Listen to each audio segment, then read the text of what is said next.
பணியிடுவதையே ஆளுநர் ரவி தனது வழக்கமாக வைத்திருப்பதாக முதலமைச்சர் ஸ்டாலின் விமர்சனம்.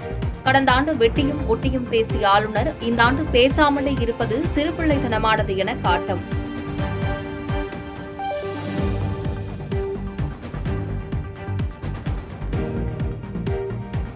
மத்திய அரசால் நியமிக்கப்படும் ஆளுநர் யாராக இருந்தாலும் தமிழ்நாடு சட்டமன்ற மரபை காக்கும் நடவடிக்கைகளை பின்பற்றியே ஆக வேண்டும். ஆளுநர் உரையை புறக்கணித்த ஆர்.என். ரவிக்கு தாவிக தலைவர் விஜய் வலியுறுத்தல்.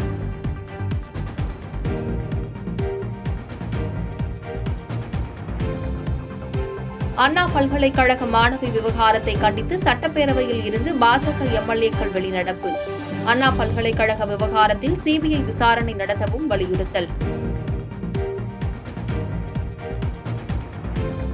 அண்ணா பல்கலைக்கழக மாணவி விவகாரம் தொடர்பாக போராட்டம் நடத்த தமிழக அரசு அனுமதி தராததை கண்டித்து பாமக எம்எல்ஏக்கள் வெளிநடப்பு.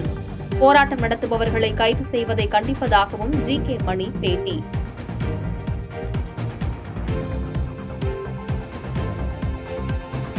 சட்டப்பேரவையில் ஆளுநர் வெளியேறிய விவகாரத்தில் குடியரசுத் தலைவர் தலையிட்டு ஆளுநரை திரும்பப் பெற வேண்டும். காங்கிரஸ் நாடாளுமன்ற உறுப்பினர் மாணிக்கம் தாகூர் வலியுறுத்தல். ஆளுநர் திரு ரவி அவர்கள் இப்படி ஒரு அரசியல் செய்திருப்பது என்பது மிகவும் கண்டிக்கத்தக்கது.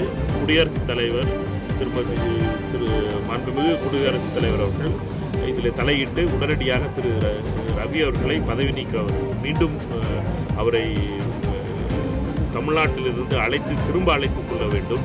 ஏனென்றால் இப்படி ஆளுநர் பதவியினுடைய மரியாதையும் அதனுடைய கௌரவத்தையும் குறைக்கின்ற வகையிலே. சட்டப்பேரவை கூட்டத்தொடரை புறக்கணித்த ஆளுநர் ஆர்.என். ரவியை கண்டித்து நாளை திமுகவினர் ஆர்ப்பாட்டம். அனைத்து மாவட்ட தலைநகரங்களிலும் ஆர்ப்பாட்டம் நடைபெறும் என அறிவிப்பு.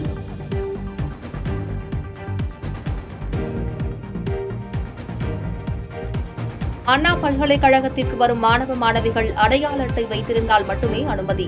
வெளிநபருக்கும் அடையாள ஆவணம் கட்டாயம் என புதிய விதிகள் அமல்.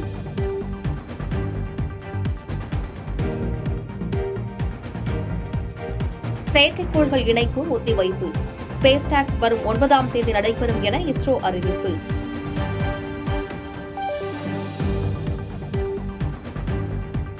PSLV-C-63 ராக்கெட்டின் L4 ராக்கெட்டில் தாவரங்களை அனுப்பி வைத்த திட்டம். காராமணி விதைகள் துளிர்விட்டதாக இஸ்ரோ விஞ்ஞானிகள் தகவல்.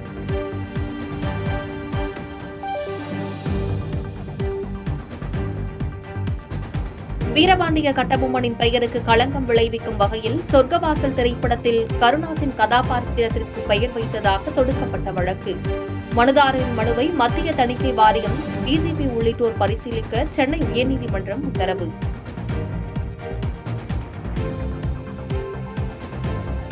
பாதகம் செய்பவரை கண்டால் நாம் பயம் கொள்ளலாகாது பாப்பா. மோதி மிதித்துவிடு பாப்பா, அவர் முகத்தில் உமிழ்ந்துவிடு பாப்பா. அண்மை செய்திகளை உடனுக்குடன் தெரிந்து கொள்ள இணைந்திருங்கள் எம் நாடு தொலைக்காட்சியுடன்.